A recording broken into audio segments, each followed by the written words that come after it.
Marek, čo by si odkázal tým zdravým, ktorí sa stále vyhovárajú, ale aj tým, ktorí sú podobne alebo horšie postihnutí ako ty? Ako by si ich inšpiroval?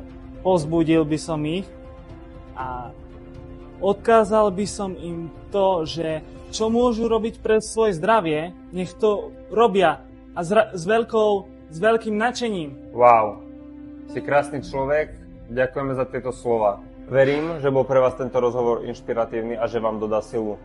A predsa, Marek, naše heslo je? Už žiadne výhovorky. Poďme už cvičiť.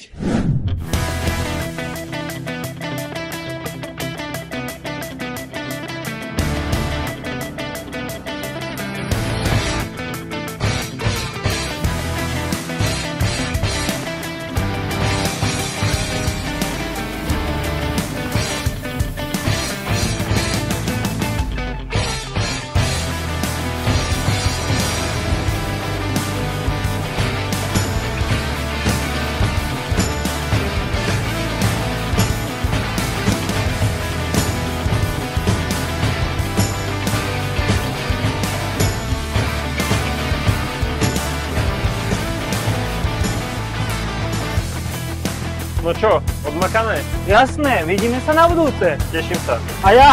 Ak sa ti tento kanál páči a chcel by si ho podporiť,